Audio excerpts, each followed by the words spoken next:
नमस्कार, मैं हूं निकिता और आप देख रहे हैं सत्यहिंदी.com। चलिए एक नजर डालते हैं अब तक की सुर्खियों पर। हरियाणा विधानसभा चुनाव से पहले राज्य की सियासत में उबाल आता दिखाई दे रहा है। दरअसल मीडिया रिपोर्ट्स के मुताबिक कांग्रेस की बड़ी नेता कुमारी शैलजा को भाजपा द्वारा ऑफर मिलने की खबरें इस समय तूल पकड़े हुए हैं। इसी कड़ी में हरियाणा के मुख्यमंत्री नायब सिंह सैनी ने कांग्रेस नेता कुमारी शैलजा के भाजपा में शामिल होने की खबरों पर कहा कि कांग्रेस दलित विरोधी है। कांग्रेस दलितों का सम्मान नहीं करती। अगर कोई दलित नेता कांग्रेस में आगे बढ़ना चाहता है तो कांग्रेस उसे कुचल देती है। कुमारी शैलजा कोई छोटी मोटी नेता नहीं है, वो कांग्रेस की बहुत बड़ी नेता हैं। दलितों की नेता हैं, वो एक नेता हैं। अगर उन्होंने मुख्यमंत्री बनने की मांग की तो उन्होंने क्या गुनाह कर दिया।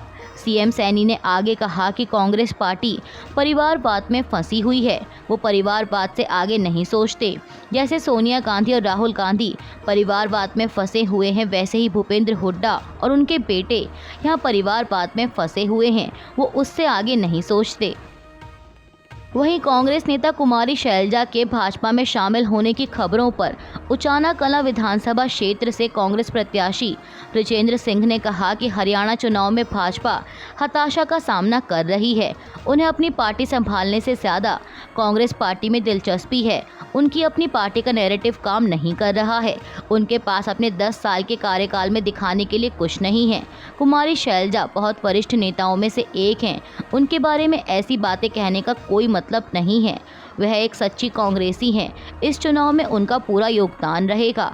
भाजपा झूठ की दुकान है, उनके पास अपना कहने के लिए कुछ नहीं है। क्वाड शिखर सम्मेलन के लिए अमेरिका की 3 दिवसीय यात्रा पर पहुंचे प्रधानमंत्री मोदी की कल शनिवार को अमेरिकी राष्ट्रपति जो बाइडेन के साथ द्विपक्षीय वार्ता हुई। मीडिया रिपोर्ट्स के मुताबिक प्रधानमंत्री नरेंद्र मोदी ने अमेरिकी राष्ट्रपति जो बाइडेन के साथ बेहद फलदायी बैठक की, जिसके दौरान दोनों नेताओं ने आपसी हित के क्षेत्रों में द्विपक्षीय सहयोग को और बढ़ाने के तरीकों पर चर्चा की और इंडो पैसिफिक क्षेत्र और उससे आगे के वैश्विक और क्षेत्रीय मुद्दों पर विचारों का आदान प्रदान किया। बाइडेन ने 1 घंटे से अधिक समय तक चली इस बैठक के बाद एक्स पर एक पोस्ट में कहा कि भारत के साथ संयुक्त राज्य अमेरिका की साझेदारी इतिहास में किसी भी समय की तुलना में अधिक मजबूत, घनिष्ठ और अधिक गतिशील है। प्रधानमंत्री मोदी, जब भी हम बैठते हैं तो मैं सहयोग के एक नए क्षेत्रों को खोजने की हमारी क्षमता से प्रभावित होता हूँ। क्वाड शिखर सम्मेलन की बैठक के बाद समूह के नेताओं द्वारा जारी एक संयुक्त घोषणा में कहा गया है कि क्वाड पहले से कहीं अधिक रणनीतिक रूप से एकजुट है और यह एक अच्छाई की ताकत है जो इंडो पैसिफिक के लिए वास्तविक, सकारात्मक और स्थायी प्रभाव डालती है। आपको बता दें कि राष्ट्रपति जो बाइडेन की मेज़बानी में क्वाड लीडर समिट कल शनिवार को उनके श्रीनगर विल्मिंगटन डेलवेयर में हुई। इसमें प्रधानमंत्री मोदी, ऑस्ट्रेलिया के प्रधानमंत्री एंथनी अल्बानीज और जापान के प्रधानमंत्री फूमियो किशिदा ने भाग लिया। वहीं संयुक्त घोषणा में आगे यूक्रेन का भी जिक्र हुआ। कहा गया कि हम यूक्रेन में चल रहे युद्ध पर अपनी गहरी चिंता व्यक्त करते हैं, जिसमें भयानक और दुखद मानवीय परिणाम शामिल हैं। हम में से प्रत्येक ने युद्ध शुरू होने के बाद से यूक्रेन का दौरा किया है और इसे प्रत्यक्ष रूप से देखा है। हम अंतर्राष्ट्रीय कानून के अनुरूप एक व्यापक, न्याय संगत और स्थायी शांति की आवश्यकता को दोहराते हैं, जो संप्रभुता और क्षेत्रीय अखंडता के सम्मान सहित संयुक्त राष्ट्र चार्टर के उद्देश्यों और सिद्धांतों के अनुरूप है। व्हाइट हाउस द्वारा जारी बयान के मुताबिक भारत और अमेरिका के बीच हुई द्विपक्षीय वार्ता में बाइडेन ने भारत के उस दावे का समर्थन किया है कि संयुक्त राष्ट्र सुरक्षा परिषद यानी यूएनएससी का रिफॉर्म होना चाहिए। आपको बता दें कि भारत कहता रहा है कि मौजूदा वैश्विक परिस्थितियों को देखते हुए इस ग्रुप में बदलाव की ज़रूरत है। अब बैठक के दौरान अमेरिकी राष्ट्रपति जो बाइडेन ने प्रधानमंत्री मोदी के साथ साझा किया कि संयुक्त राज्य अमेरिका भारत की महत्वपूर्ण आवाज़ को प्रतिबिंबित करने के लिए वैश्विक संस्थानों में सुधार की पहल का समर्थन करता है, जिसमें सुधारित संयुक्त राष्ट्र सुरक्षा परिषद में भारत के लिए स्थायी सदस्यता भी शामिल है। अब बैठक के दौरान अमेरिकी राष्ट्रपति जो बाइडेन ने प्रधानमंत्री मोदी के साथ साझा किया कि संयुक्त राज्य अमेरिका भारत की महत्वपूर्ण आवाज़ को प्रतिबिंबित करने के लिए वैश्विक संस्थानों में सुधार की पहल का समर्थन करता है, जिसमें सुधारित संयुक्त राष्ट्र सुरक्षा परिषद में भारत के लिए स्थायी सदस्यता भी शामिल है। क्वाड शिखर सम्मेलन में प्रधानमंत्री मोदी ने कहा कि हमारी बैठक ऐसे समय में हो रही है जब विश्व तनावों और संघर्षों से घिरा हुआ है। ऐसे में साझा लोकतांत्रिक मूल्यों के आधार पर क्वाड का मिलकर साथ चलना पूरी मानवता के लिए बहुत ही महत्वपूर्ण है। पीएम मोदी ने कहा कि हम किसी के खिलाफ नहीं हैं, हम सभी नियम आधारित अंतर्राष्ट्रीय व्यवस्था, संप्रभुता और क्षेत्रीय अखंडता के सम्मान और सभी मुद्दों के। उन्होंने कहा कि मुक्त, खुला, समावेशी और समृद्ध हिंद प्रशांत हमारी साझा प्राथमिकता और साझा प्रतिबद्धता है। हमने साथ मिलकर स्वास्थ्य, सुरक्षा, महत्वपूर्ण उभरती हुई प्रौद्योगिकियों, जलवायु परिवर्तन और क्षमता निर्माण जैसे क्षेत्रों में कई सकारात्मक और समावेशी पहल की हैं।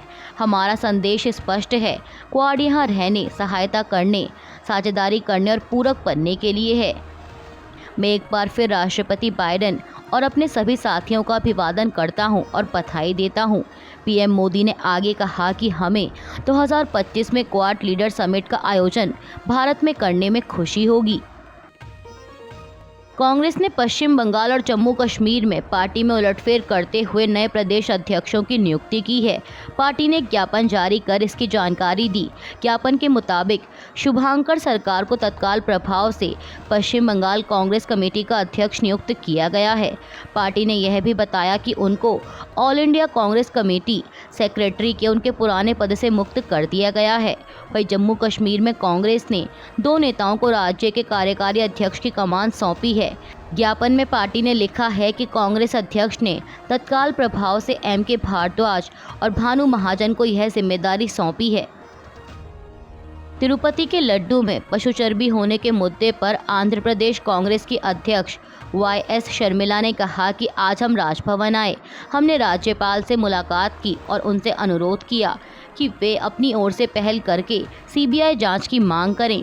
उन्होंने सकारात्मक जवाब दिया। हमने उन्हें समझाया कि इस मामले में 2 सबसे महत्वपूर्ण बातें हैं।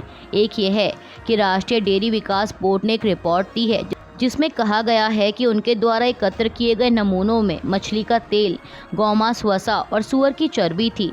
दूसरा मुद्दा यह है कि नैवेद्यम के लिए घी 1600 रुपये प्रति किलोग्राम की दर से खरीदा गया था, जबकि प्रसादम के लिए घी केवल 320 रुपये प्रति किलोग्राम की दर से खरीदा गया। कांग्रेस नेता ने आगे कहा कि जबकि वही टीटीडी नैवेद्यम और प्रसादम के लिए टेंडर को मंजूरी दे रहा था, उन्हें यह स्पष्ट क्यों नहीं किया गया कि शुद्ध घी 320 रुपये प्रति किलो की लागत पर उपलब्ध नहीं हो सकता है। ये 2 मुद्दे स्पष्ट रूप से इंगित करते हैं कि वास्तव में कुछ गड़बड़ है और इसीलिए हमने सीबीआई जांच की मांग की है, क्योंकि हम राज्य जांच पर भरोसा नहीं करते हैं। पूर्व राष्ट्रपति रामनाथ कोविंद ने कल शनिवार को कहा कि तिरुपति के लड्डू में मिलावट बेहद अपवित्र है और हिंदू धर्म में इस तरह के कृत्य को पाप माना जाता है। उन्होंने आशंका जताई कि यह हर मंदिर और तीर्थ स्थल की कहानी हो सकती है। उन्होंने कहा कि पूरे देश में और जहां भी हमारे भारतीय रहते हैं, तिरुपति तिरुमाला प्रसादम के बारे में एक बहुत ही परेशान करने वाली खबर आ रही है। मैं इसके राजनीतिक पहलू में नहीं जा रहा हूं, लेकिन मुझे लगता है कि लोगों के मन में प्रसादम के प्रति जो आस्था है उससे बहुत संदेह पैदा होता है। आम आदमी पार्टी नेता आतिशी के मुख्यमंत्री पद की शपथ लेने के साथ ही दिल्ली सरकार में विभागों का बंटवारा भी हो गया है।